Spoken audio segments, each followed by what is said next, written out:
Good morning students, welcome again in online classes. Class 10th geography की book हमने शुरू की हुई है and in this video we discuss the lifeline of the Indian economy chapter number 7. This is the second part of this chapter, and in my last chapter we discuss about the why is transport make important role to lifeline of national economy and to improve the national economy. Transport क्यों बहुत ज़्यादा ज़रूरी है, उसके बाद main transport की डिवाइडेशन की थी एंड देन रेलवे ट्रांसपोर्ट के अकॉर्डिंग सबसे पहले रोडवेज़ के और रेलवेज़ की बेनिफिट्स और बॉम्स के बारे में हमने किया था. आज हम रोडवेज़ को डिटेल में करेंगे. 5 और 6 पार्ट में से किस तरीके से बांटा गया है. वाया पीपीटी हम नोट्स तैयार करेंगे और it is your homework to read the NCERT portion roadways complete. Okay, let's start the topic. In India road are classified in the following 6 classes according to their capacity. हमने कल इन चीज़ों को कर लिया था कि कैपेसिटी के अकॉर्डिंग कितने पार्ट्स में डिवाइड किया गया है इन रोड्स को. तो यहाँ रोड्स सबसे पहले golden quadrilaterals, national highways, state highway, district highway, other roads and border roads. First we see the map. इस मैप के अंदर जो रेड कलर से जो ट्रायंगल बनी हुई है, एक बार मैं इसको हाईलाइट कर देती हूँ. रेड कलर से जो ट्रायंगल बनी हुई है, यहाँ देखें, ये वाली और इधर से ये जो गोल्डन ट्रायंगल बनी हुई है, इसको हम बोलते हैं गोल्डन ट्रायंगल. ठीक है, गोल्डन क्वाड्रिलेटर्स बोलते हैं. ये चारों तरफ से इंडिया को कवर कर रही है और सबसे बड़ा चतुर्भुज जो है रोड्स का ये बना हुआ है. नेक्स्ट जो है स्टार्ट करते हैं यहाँ से. Golden quadrilaterals. The government has launched a major road of development project linked in Delhi से Kolkata, Chennai, Mumbai and Delhi by 6 lane super highway, जिसे हम स्वर्णिम चतुर्भुज के नाम से भी जानते हैं. स्वर्णिम चतुर्भुज इसे हिंदी में बोला जाता है. ये गोल्डन क्वाड्रिलेटर्स बोलते हैं. ये दिल्ली से कोलकाता, चेन्नई से मुंबई और दिल्ली वापस आता हुआ ये चतुर्भुज बनती है. The north south corridor linked Srinagar, Jammu Kashmir and the Kanyakumari, Tamil Nadu and east west corridor connect Silchar Assam से Porbandar Gujarat are part of this project. चारों कोनों में इंडिया के मैप के साथ ये कंप्लीट करते हुए चलती है. The major object of this super highway is to reduce the time and distance between the mega cities of India. इसका मेन मोटिव क्या है? मेन कि ये जो सुपर हाईवेज़ हैं ये टाइम और डिस्टेंस दोनों को ही कम करते हैं. अगर इंडिया से उस रास्ते से हम अगर कहीं जाते हैं तो टाइम और डिस्टेंस दोनों ही कम हो जाते हैं. This highway project are being implemented by the National Highway Authority of India NHAI. National Highway Authority of India के द्वारा ये प्रोजेक्ट इम्प्लीमेंट किया गया था या चलाया गया था. नेक्स्ट है national highway. National highway link extreme part of the country. जो नेशनल हाईवे हैं वो इंडिया के चारों तरफ से जो राष्ट्रीय राजमार्ग हैं उनको कवर कर रहे हैं. These are the primary roads system and are laid in maintain by the Central Public Works Department CPWD के द्वारा इसकी देखरेख की जाती है और इसके सिस्टम को चलाया जाता है. A number of major national highway run in north west and east west direction. बहुत सारे जो ज़्यादा नेशनल हाईवे हैं वो नॉर्थ से साउथ और ईस्ट से वेस्ट की तरफ दौड़ते हुए नज़र आएंगे.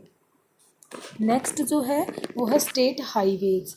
State highway road link a state capital, किसी भी स्टेट की कैपिटल को, विद डिफरेंट डिस्ट्रिक्ट्स हेडक्वार्टर, हर डिस्ट्रिक्ट के हेडक्वार्टर से, are known as the state highway.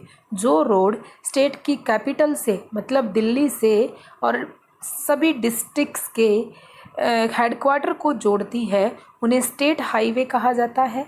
The road are constructed and maintain by the state public workers department PWD के द्वारा इनकी कंस्ट्रक्शन और मेंटेनेंस की जाती है। In state and union territory, states में भी और यूनियन टेरिटरी में भी। इसका एग्जाम्पल के लिए अगर आप देखें हरियाणा की राजधानी दिल्ली तक हर डिस्ट्रिक्ट का, हरियाणा की हर डिस्ट्रिक्ट का रोड वहाँ तक आ रहा होगा। दिल्ली तक कनेक्टिविटी हर डिस्ट्रिक्ट की ज़रूर होगी। This is the state highway roads. Next, the district roads. These roads connect the district headquarter with the other place of the district. These roads are maintained by the जिला परिषद। ये जो हैं district roads हैं वो district को अलग अलग डिस्ट्रिक्ट के हेडक्वार्टर से कह लो या छोटे छोटे जगहों तक जो मेंटेन करके उनको जोड़ के रखती हैं या उनको प्लेस को एक दूसरे के साथ जोड़ती है और इनकी मेंटेनेंस जिला परिषद करती है। अदर रोड्स, रूरल रोड्स जो हैं गांव के रोड, विच लिंक रूरल एरिया विलेज, हर छोटे से छोटे गांव से दूसरे गांव तक का और उस गांव से और डिस्ट्रिक्ट के हेडक्वार्टर तक का जो रोड बनेगा उसे अदर रोड में रूरल रोड कहा जाएगा। These road receive special impetus under the Pradhan Mantri Gram सड़क योजना के अकॉर्डिंग। इसे बहुत ज़्यादा स्पेशल तरीके से बनाया गया है। Under the scheme special provisions are made so that every village इन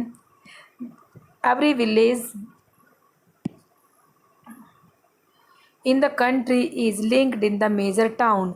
उसके आसपास, किसी भी गांव के आसपास जो भी टाउन लग रहा है या जो भी बड़ी सिटी मेट्रोएबल रोड लगा हुआ है वो उस जो मेट्रो सिटी लगी हुई है या बड़ी सिटी लगी हुई है उस तक उसे अच्छे तरीके से जोड़ रहा है। और ऑल द सीज़न मेट्रोएबल, हर सीज़न में गांव के लोग उस रोड का यूज़ करके शहरों तक अपनी ज़रूरतों को पूरा करने के लिए आ सकते हैं। उसके बाद है last, border roads. Apart from these border roads organised a government of India undertaking constructed and maintain road in the bordering area of the country. Border road का मतलब है कि सीमा जो सड़कें हैं वो, इसका मतलब है कि बॉर्डर रोड ऑर्गेनाइजेशन के द्वारा गवर्नमेंट ऑफ इंडिया ने अंडरटेक किया है कि अपने देश के चारों तरफ की जो बाउंड्री लाइन है उसे हम मेंटेन रखेंगे। The organisation was establish in 1960 for the development of the road of strategic importance in the north and the north stream border area. इस ऑर्गेनाइजेशन ने 1960 में जो डेवलप की गई थी उसने रोड्स की स्ट्रेटजी को इम्पोर्टेंस बताते हुए नॉर्थन और northern stream border road, Pakistan के आसपास और पाकिस्तान से वेस्ट की तरफ लगने वाले रोड्स को सेफ बनाते हुए ये बॉर्डर रोड्स बनाने शुरू किए थे। These roads have improved accessibility in area of difficult terrain and the help to economic development of this area। कोई भी प्रॉब्लम अगर हमें उन रोड्स के थ्रू, अगर कोई युद्ध छिड़ता है तो उन रोड के थ्रू उन सैनिकों को सामग्री पहुंचाना या हथियार पहुंचाना, ये सब चीज़ें इजी तरीके से वहाँ हो पाए और हमारी एक दूसरे देशों के साथ व्यापार भली भांति हो सके, इसलिए ये हमारे इकोनॉमिक डेवलपमेंट का भी साधन है। The Indian railway is the largest public sector undertaking in the country. जो इंडियन रेलवे है वो लार्जेस्ट पब्लिक सेक्टर है जो हमारी कंट्री ने किया हुआ है undertake. The first train stream of the Mumbai to Thane 1853। सबसे पहले ट्रेन जो चली थी, स्ट्रीम मतलब भाप से चलने वाली ट्रेन थी जो मुंबई से ठाणे तक चली थी 1853 में, covering A distance of 34 kilometre का एरिया उसने कवर किया था। and concerned or even bituminous of coal, therefore there are all weather roads। वहाँ बिटुमिन्स कोयले का यूज़ करते हुए वो ट्रेन इस रोड तक की तरफ इस एरिए में चली थी। Then but about the roads the term road density. अब रोड्स किस तरीके से फैले हुए हैं, क्या जाल बिछा हुआ है, एक बार हम उन चीज़ों को देख लें। रोड की डेंसिटी देखिए, the length of the road पर 100 square kilometre of area is known as the density of road. प्रति 100 किलोमीटर स्क्वायर फुट के एरिए में जितने रोड बने हैं उसे हम रोड की डेंसिटी कहा जाता है। Distribution of the road is not uniform in the country, मतलब एक पर्टिकुलर नहीं है कि कहाँ ज़्यादा रोड है कहाँ कम, ये ज़रूरी नहीं है कि हर जगह समान तरीके से चलेंगे। Density of all roads varies from only 10 kilometre in Jammu Kashmir of 375 kilometre in Kerala with national average of 75 kilometre. 1960 और 97 का डाटा दिया गया है कि डेंसिटी के अकॉर्डिंग जम्मू कश्मीर में जहाँ 10 किलोमीटर के एरिए में रोड है, तो वहीं केरला की बात करें तो 375 किलोमीटर के एरिए में रोड हमें दिखाई दे रहे हैं। तो अगर एवरेज हाइट हम इसकी एवरेज निकालें तो 75 किलोमीटर के अकॉर्डिंग रोड की डेंसिटी हमने मापी है। Road transportation in India face a number of problem. कौन कौन सी problem? Keeping in view of volume of traffic कितना है एंड पैसेंजर कितने हैं। The road network is inadequate, about half of the roads are unmetalled and the limits their uses drawing the rainy season. मतलब अब यहाँ अगर हम जम्मू कश्मीर में भी केरला की तरह रोड बना दें तो क्या वहाँ पॉसिबिलिटी होगी? वहाँ पैसेंजर कितने हैं और रोड किस तरीके का ट्रैफिक वहाँ काम करेगा, इस तरीके से देखा जाता है। और अगर हमें एक प्रॉब्लम, सबसे मेन प्रॉब्लम और क्या आती है कि जो हमारे जो रोड है वो स्मूथ तरीके से नहीं बने हुए, रेनी सीज़न में उन पर पानी भर जाता है या वो प्रयोग करने लायक नहीं रहते। National highways are inadequate too, national highway भी इसी तरीके से बहुत अच्छे नहीं बने हैं। Moreover the roads are highly congested in the cities में आके वो बहुत ज़्यादा भीड़ भड़ाके के इलाके से निकल जाते हैं। And most of the bridges and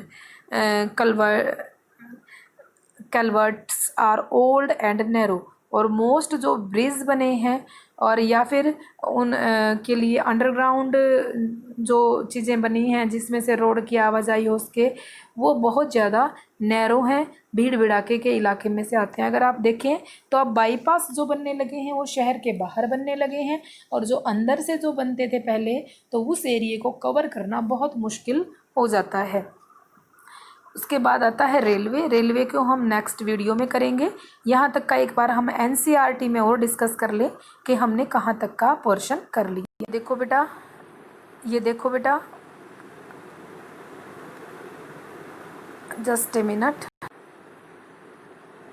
हाँ जी, यहाँ से देखो रोडवेज के बारे में किया, उसके बाद गोल्डन जो है ये वाला पॉइंट हमने किया, golden quadrilateral super highways, totally वही चीज़ें लिखी गई हैं। उसके बाद नेशनल हाईवेज़ हमने डिस्कस कर लिया, उसके बाद state highways, district roads, other roads में rural road, and then the border roads. Okay, and next यहाँ पे ये मैप दिया गया है एनसीईआरटी में, आप इसको भी देख लेना। ये जो गोल्डन ये दी गई है, ये किस तरीके से किन रास्तों को जोड़ रही है। और उसके बाद नेक्स्ट जो है, उसके बाद हमने किया यहाँ तक का कंप्लीट कर लिया। Road are also classified in basis of their types, इसकी डेंसिटी के बारे में हमने देखा। टोटली सारे मेन पॉइंट जो हैं बेटा इस पीपीटी के थ्रू आपके चैप्टर के कंप्लीट हो रहे हैं। ठीक है, जो डू यू नो जो दिया गया था, जो मैंने लास्ट में करवाया था, वो ये डू यू नो था, जो इंडियन रेलवे का ही अंदर ही आता है, इसके अकॉर्डिंग किया था हमने। रेलवे का एक पॉइंट हमने वहाँ डिस्कस कर लिया था। कल की वीडियो में हम रेलवेज़ शुरू करेंगे। Okay, thank you, have a nice day.